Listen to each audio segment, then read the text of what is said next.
Hi, one forum news brings you the best. Please kindly subscribe to this channel. Your comment and all likes will be highly appreciated. Yes, it's now official. Jacob Zuma has been sacked from the ANC. Yes, Jacob Zuma, the former president of South Africa, has been sacked from his own party. That is the ANC. Is that consequential or inconsequential? To us, we can argue that it's highly inconsequential for him to be sacked because this is not going to have any effect on him as a person, but rather it will affect the political party called the ANC. Let us go into this and take a look at things critically so that we can all understand what is going on. This is a man that joined this political party in 1959 when he was just 17 years and he rose through the ranks. Yes, he joined after joining the party in 1962. He decided to join the paramilitary wing of the party, that is Inconsequential. We are talking about the MK. He joined that group, and just after a year, that's 1962. Just after a year, unfortunately, he was sentenced and put to jail in 1963. Yeah, he served 10 years in Robben Island as Nelson Mandela and other people. Yeah, this is an old man. We are talking about a octogenarian, someone that is 82 and above. This is the man that now has been sacked from the party that he fought for, went to prison for, and he's now trying to revive. That's according to him. Now, why do people join political party? We all join political parties or belong to one organization or political party as a result of our urge to be members of an association. Yes, that is the first and foremost thing, so that we can belong to a group. In addition to that, we pray and hope that one day we'll have the opportunity to climb the ladder in that very party. And Jacob Zuma has already climbed the ladder from general secretary in the past, from whatever it is. He occupied the position of deputy president as well as the president. He served almost, that is 2 terms. What again does this man have to do? And another thing that we all need to belong, or the reason why we need to be in a political party, maybe we must have some influence here. That is what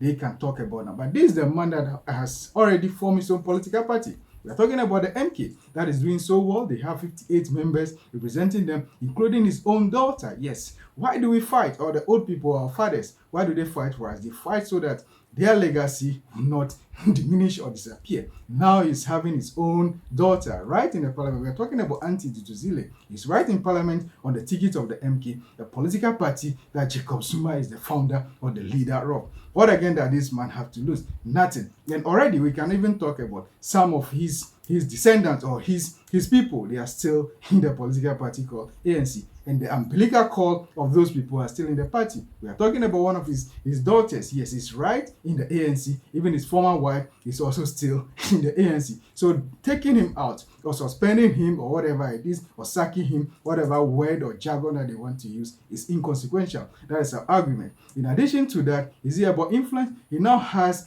more influence on the people and those that will sympathize with him as a result of him being sacked. You know, in the past, the argument was, yes, he took almost 15% from the ANC, which we all know. We made a projection over here and it came true after the election. Yes, we made a projection, it came just after the election. Yes, he has achieved that, and the members of the ANC or the leadership or the executive of the ANC, they are not so happy with him. That is why we argue that even in the first place, we thought that this is Jacob Zuma against Mbalula. Why? Because we always argue that Mbalula is taking this thing very high. Why is he taking it so? He is the general secretary, or is the secretary general, depending on how you want to call it or where you come from. Yes, he's the secretary general or general secretary of the political party. He is more or less like the chief executive of the party, and if there's a sanction, he has to institute measures for things to be done. And Jacob Zuma was taken through the processes. Now let's take a look at the process that is being taken through. That is DC. Ideally, he's supposed to be given a fair trial.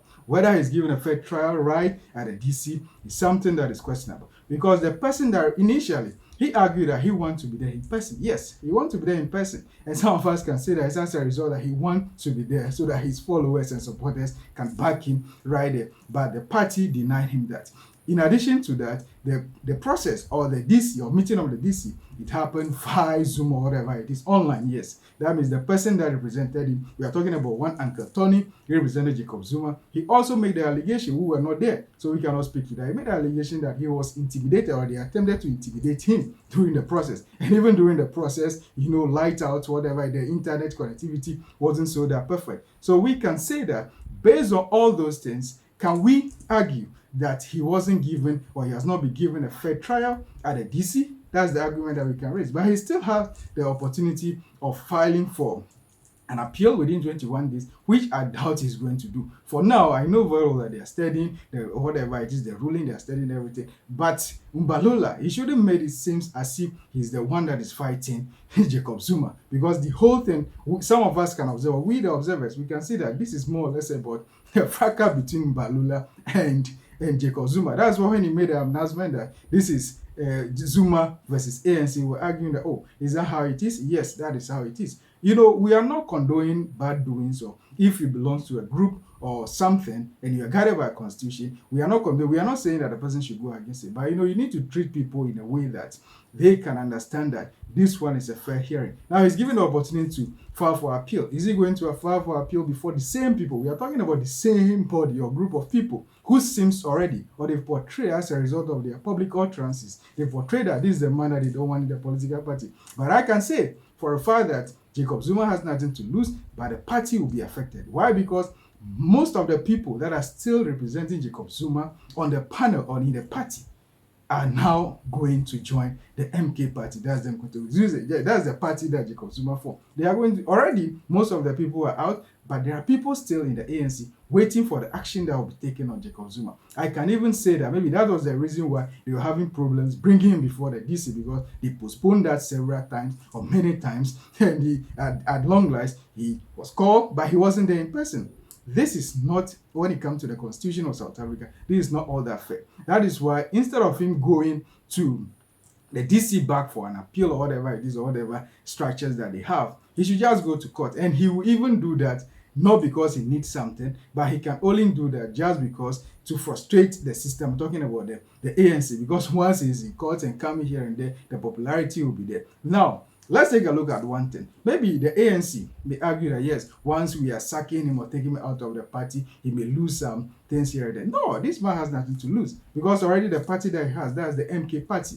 That party has come to stay, and every indication is showing that they have a very good front in the Parliament of South Africa, and they are doing things for the people. So the masses will be there to support Jacob Zuma any day, anytime. He's the man of the people. But in the past, when those corruption charges were made against him, the citizens were. But now, as he's growing up, or things are being clear now, everybody is sympathizing with it, especially the hoi polloi, that is, the masses. They are with him. So the only thing that they can do for him is maybe if one day, God forbid, if one day he's no more, the party will not bury him or anything like that. They've made an allegation already against the ANC that what they know to do more is to hijack funerals. We don't know about that, so we dissociate ourselves from that. That is what people say, including Julius Malema. Yes, talking about Julius Malema, it's very important to bring him here, because in the past, when Jacob Zuma was a strong member, for that matter, leader of ANC, they were also there, including Cyril Ramaphosa, the sitting president, His Excellency Cyril Ramaphosa. Yes, they were there before Julius Malema and co were sacked or expelled from the party. So it's something that is constitutionally agreed on in their party, that if you do A, B, C, you have to be expelled. So they are just applying the rules, and nobody is against that. But let it be done in a way, not capriciously, that those of us who observe will see that no, this man is not given a fair trial. We can say that all that he has, the defense that he has to present before the people, he wasn't given fair chance to be able to do that. Yes, he was represented by Uncle Tony, we all know about that, but he has nothing to lose. That is the basic fact that we are saying, that Jacob Zuma has nothing to lose after he's been taken out of this political party called ANC, because this is a man that is more or less on retirement, has his own political party, and all that he is counting on now is his political party, that's the MK. That is where he's going to channel all his effort to. The remaining effort that he's having when it comes to public view or whatever it is that you want. This is a man that was the president of South Africa. He has nothing to lose, even if they decide to take the rest of him. They decide to take everything from him. All the things that he's supposed to benefit as an ex-president of South Africa. If they decide to take all those things out of him, he will still be fine. Why? Because the people or the masses will be there. The people, not even the whole of South Africa, the KZN people, the KwaZulu-Natal people, they can't let this man down, because this is the man that they believe in, and this is the man that they always work with and want him to be well and great for them. So we only wish Jacob Zuma very well. If you want to drag this issue, you should rather go to the court not going back to the DC because it seems that everything has been reassigned or everything has been done for him to be expelled or taken out. That is exactly what they want to do, and they have done that. But at the end, it's inconsequential. Why? Because Jacob Zuma is not going to suffer anything. This is a man already on retirement when it comes to ANC. He's now the founder and the leader of MK Party. That is why the politicians, if we speak publicly, we have to be very careful so that we don't make enemies, even as we are doing our work, our legal duties as a general secretary, chairman, or spokesperson. You have to speak very well in order to dissociate yourself from the position, so that if one day you are no more at that position, you can relate with people that you may have stepped on. Mbalola, next time, please do the job well. It's your job, you are doing it well per the constitution or whatever it is. You have the right to do whatever. But next time, do it well so that it won't be so glaring for those of us who are observing to say that no, it seems this is more about Mbalola versus Jacob Zuma than Jacob Zuma versus ANC. It is your constitution and you have to apply it no matter who it is. But let there be fair hearing so that today we can say that the effect of you sacking Jacob Zuma out of the political party will go a long way to affect him. But this is a man that worked so hard for the party, went to prison for the party, and served as the president for 2 terms. Yes, served as the president of that party, ANC. And now taking him out, we can argue and say emphatically that this is highly inconsequential. Please, for more about stories and discussions and analysis like this, kindly subscribe to this channel, One Forum News, for the best when it comes to analysis on politics of Africa and historical antecedents. For analysis when it comes to crime and security, we'll be here to break everything down for your understanding and for your liking. Please, your comments and your likes will be highly appreciated. Kindly subscribe to this channel. What do you think? Is it consequential or inconsequential for him to be sacked out of ANC? Please, always be in touch. Subscribe to this channel. Thank you so much.